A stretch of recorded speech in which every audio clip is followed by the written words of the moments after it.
Sailing west from the coast of California, across the endless, silent blue void of the Pacific Ocean, a single, solitary speck eventually appears on the horizon. This is the Hawaiian archipelago, a geographical anomaly frequently celebrated as a paradise on Earth.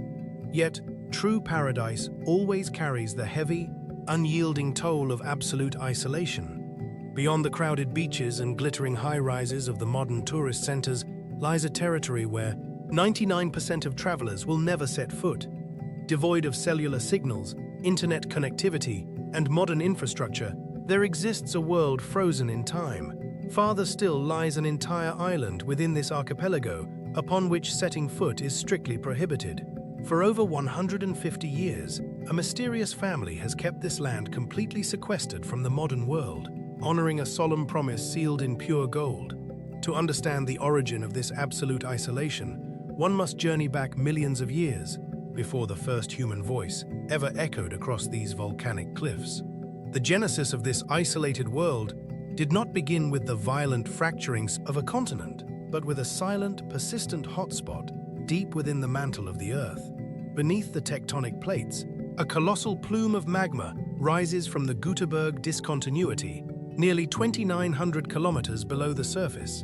As this thermal column reaches the base of the lithosphere, decompression melting produces immense volumes of basaltic lava.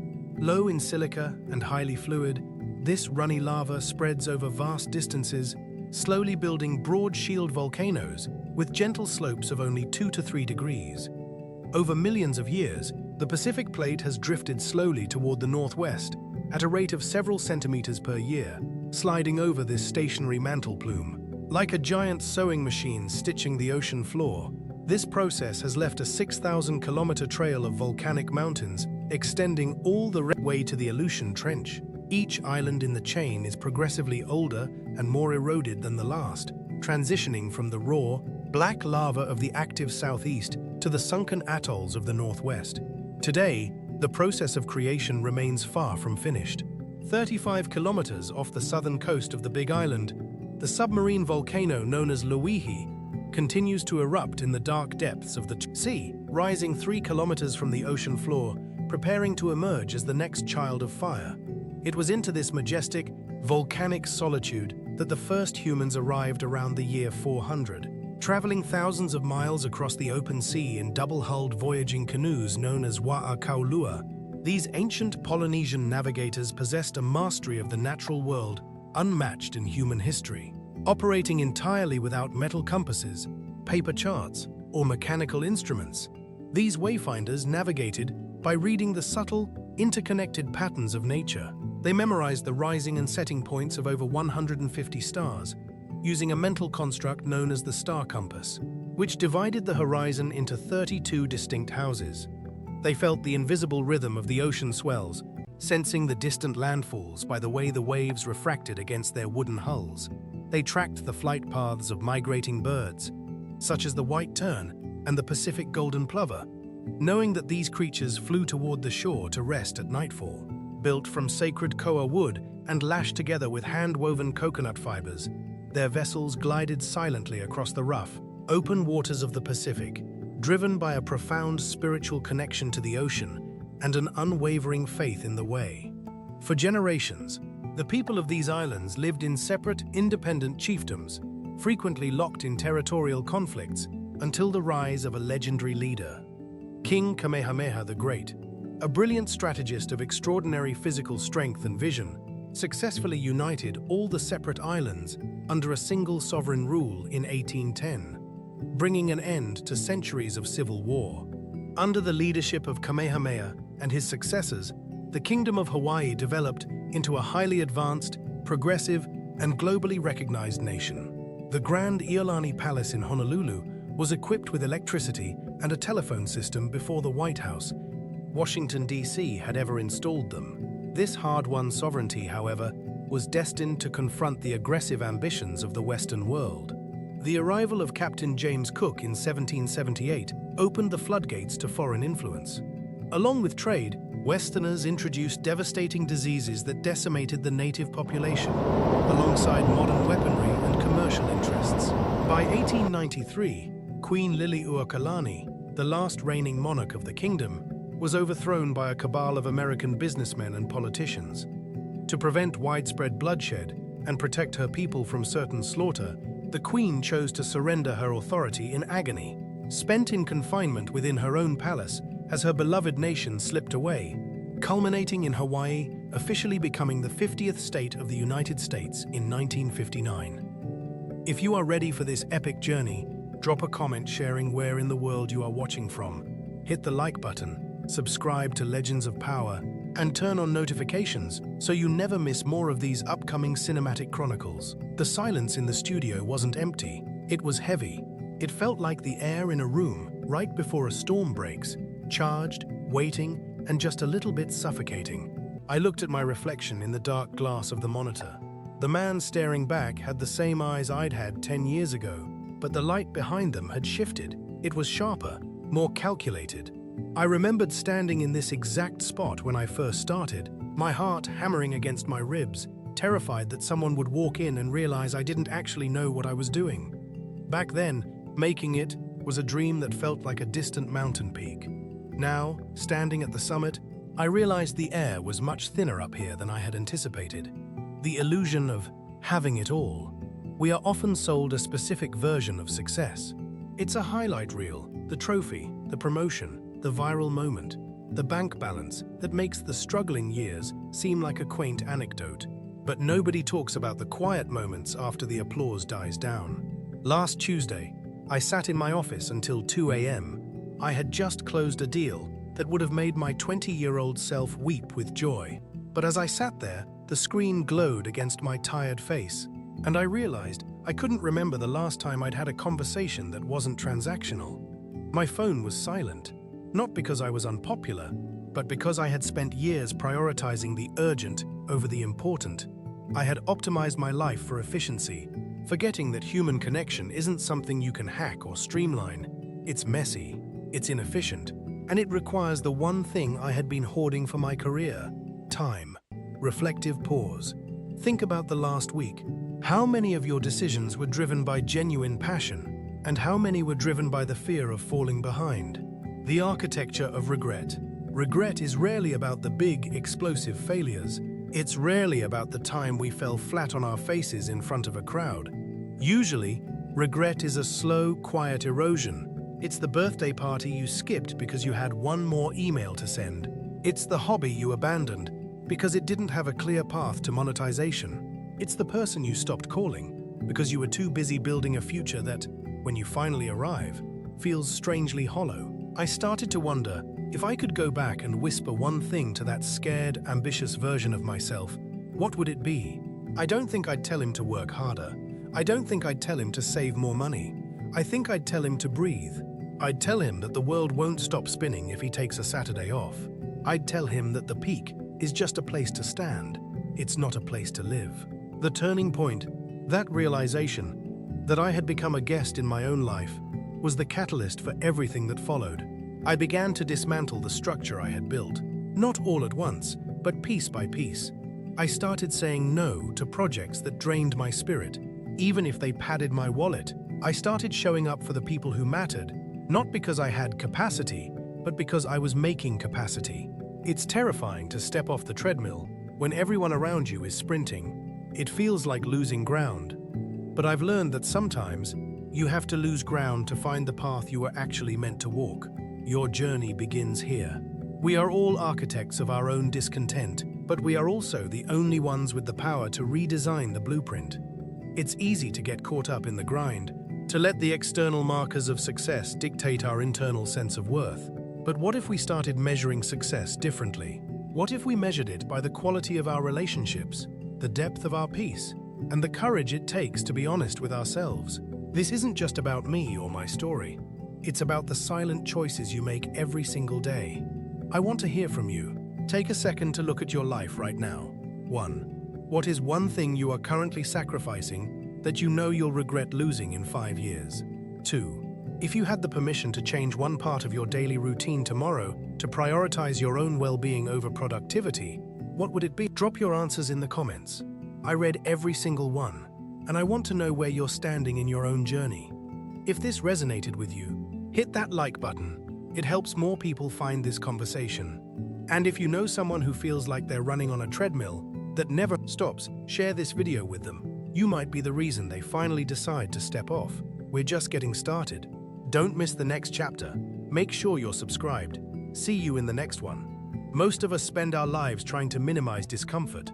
We avoid the difficult conversation. We stay in the job that stopped challenging us 3 years ago. And we curate our social circles to ensure we're never truly seen, just echoed. We treat discomfort like a virus, something to be vaccinated against with comfort food, mindless scrolling, and the safety of the status quo. But here is the truth that changed everything for me. Discomfort is not an obstacle to your growth, it is the fuel for it. I remember sitting in a seminar room, one of those high-stakes business retreats, where the air conditioning is set to freezing and the lighting is just bright enough to reveal your own insecurity. I was surrounded by people who were crushing it. Every conversation was a competition of metrics, revenue, and scale. And for years, I had been the lead singer in that choir. I loved the validation. I loved the feeling of being the smartest person in the room, or at least appearing to be. Then, someone asked me a question. It wasn't a business question. It wasn't about strategy or conversion rates. She looked at me, over the rim of her coffee cup, and said, "Balaji, if you lost all of this tomorrow, the projects, the reputation, the brand, who would you actually be?" The anatomy of the mask. The silence that followed felt like an hour. My first instinct was to pivot, to give the witty, professional answer I'd polished over years of client calls. I wanted to talk about my resilience, my skill set, my ability to pivot, but she didn't let me off the hook. She just watched, waiting, with an expression that wasn't judgmental, but deeply curious. That was the moment the mask started to crack. We all wear masks. Sometimes it's the professional mask, the parent mask, or the successful entrepreneur mask. We wear them so long that we eventually forget there's a human face underneath. We become terrified of taking the mask off because we're convinced that the person underneath isn't enough. We think the world only loves us for what we provide, not for who we are.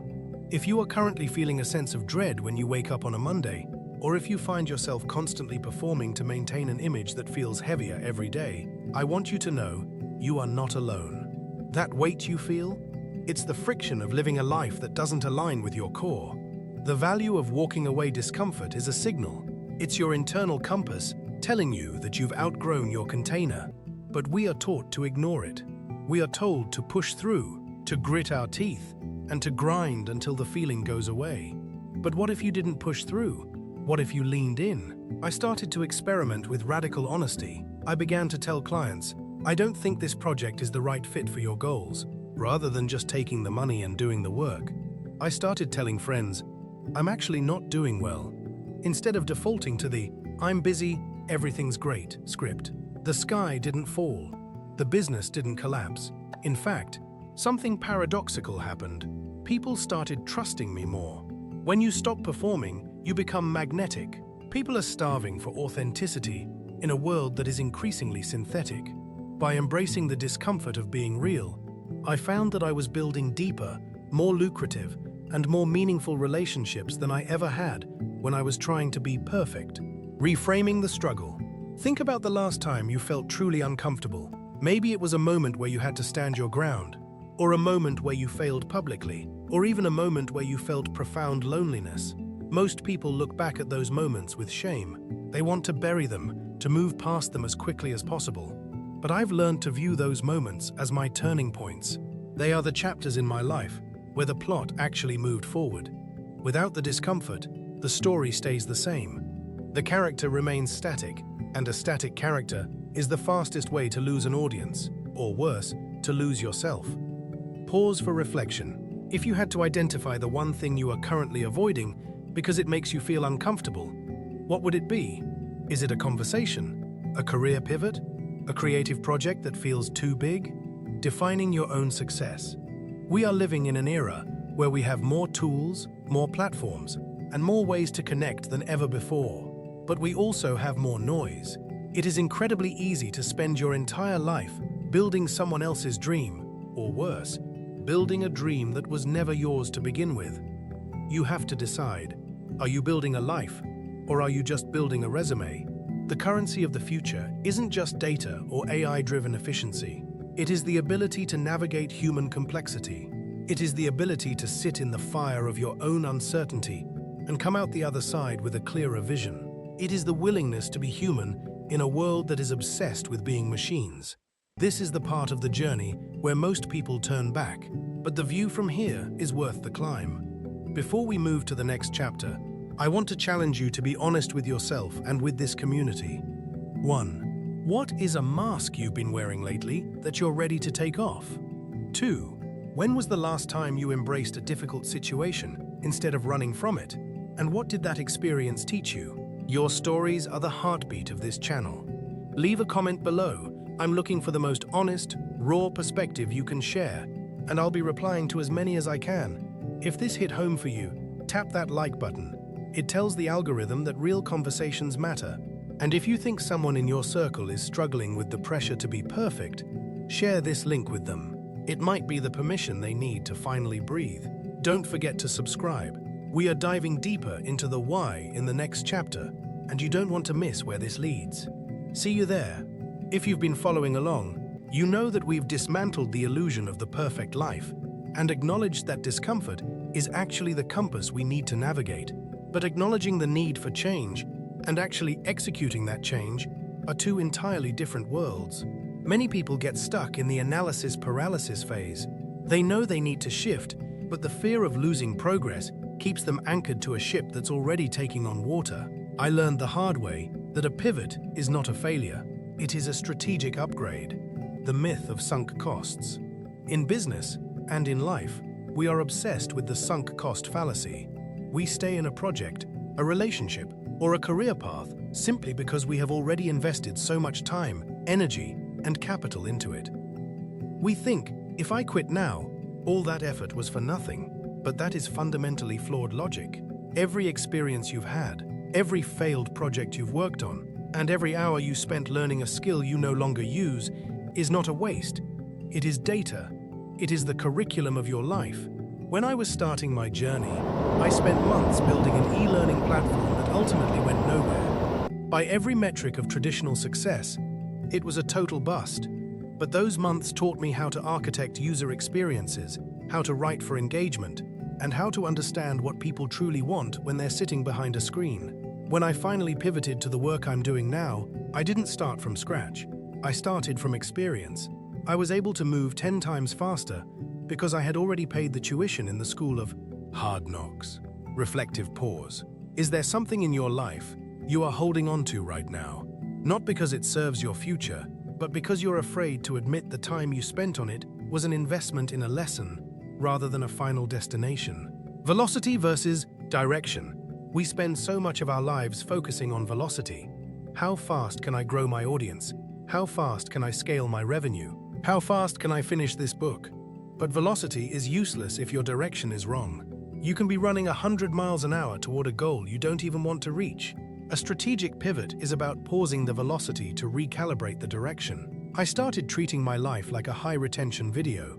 In video production, you don't just film for 2 hours and hope for the best. You optimize every single frame. You cut the fluff.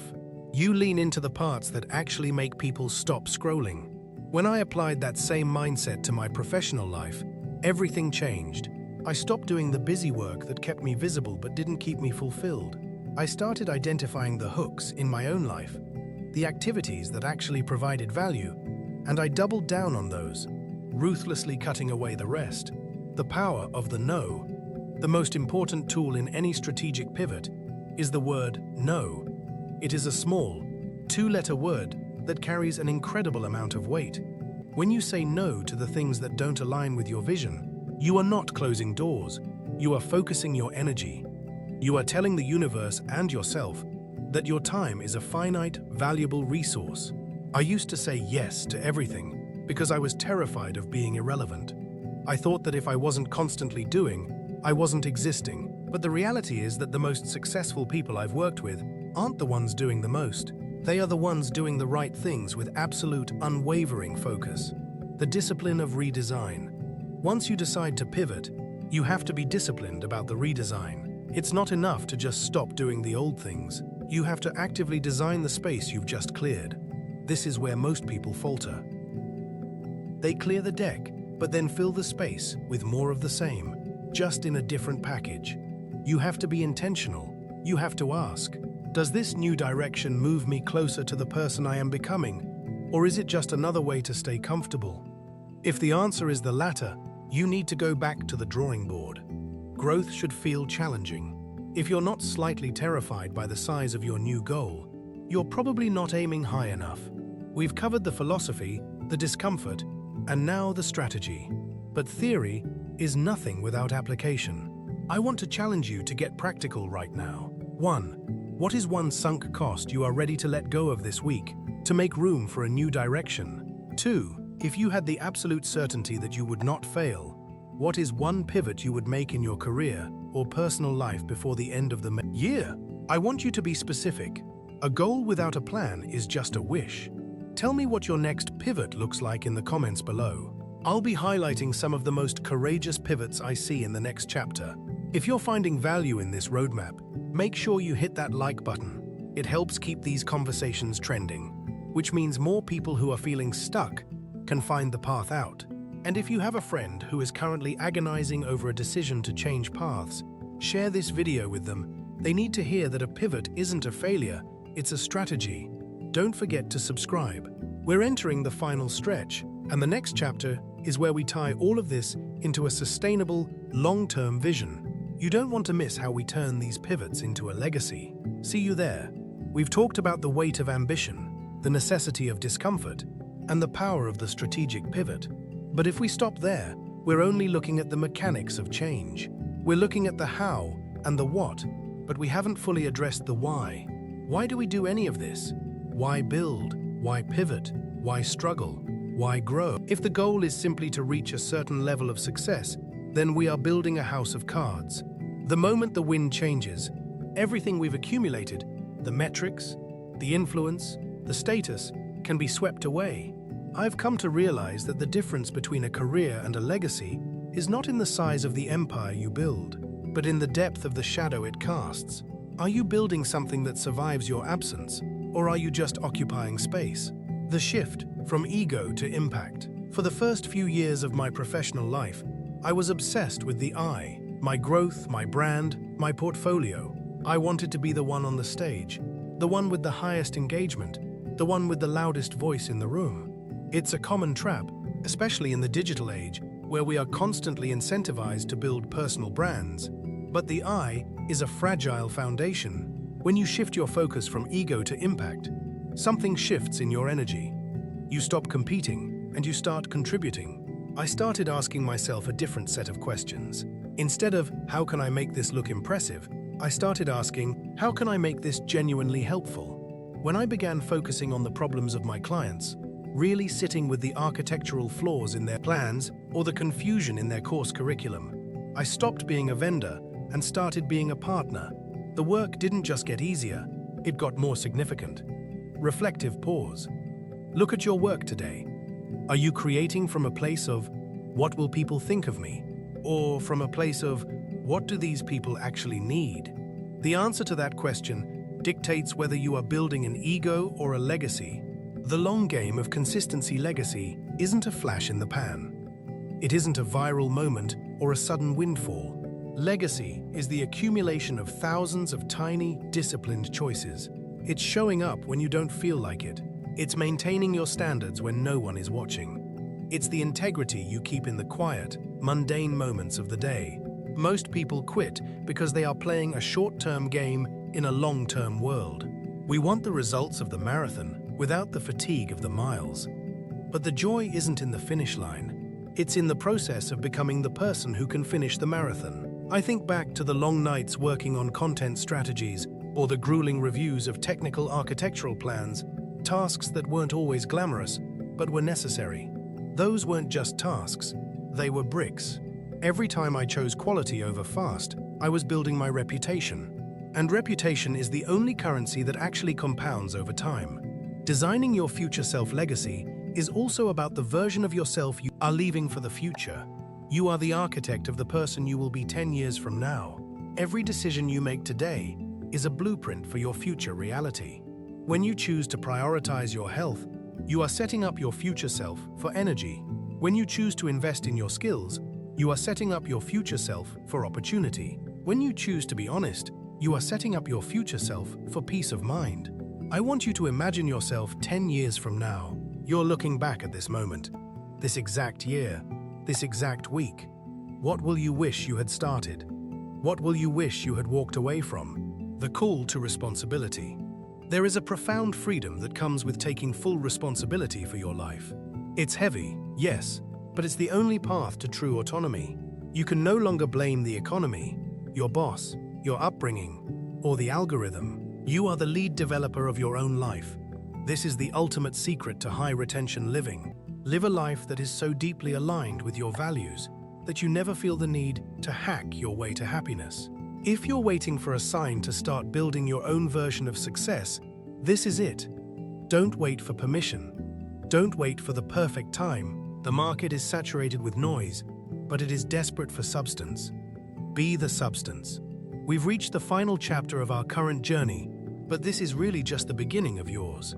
I want to leave you with 2 final questions that I want you to carry into your week. 1. If everything you've built today, your reputation, your business, your projects, disappeared tomorrow, what is the one thing you would immediately start rebuilding first? 2. How are you going to define legacy in your own life starting today, rather than letting society define it for you? I want you to be bold. I want you to be honest. Write it down in the comments. I'll be reading through them and engaging with the most powerful visions.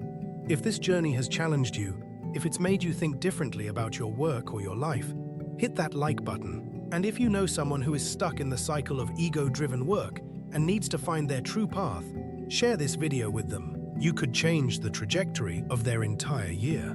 Thank you for being part of this conversation. It's been an honor to share this space with you. Make sure you're subscribed. We have a lot more to build, and I want to see you there for the next phase of the project.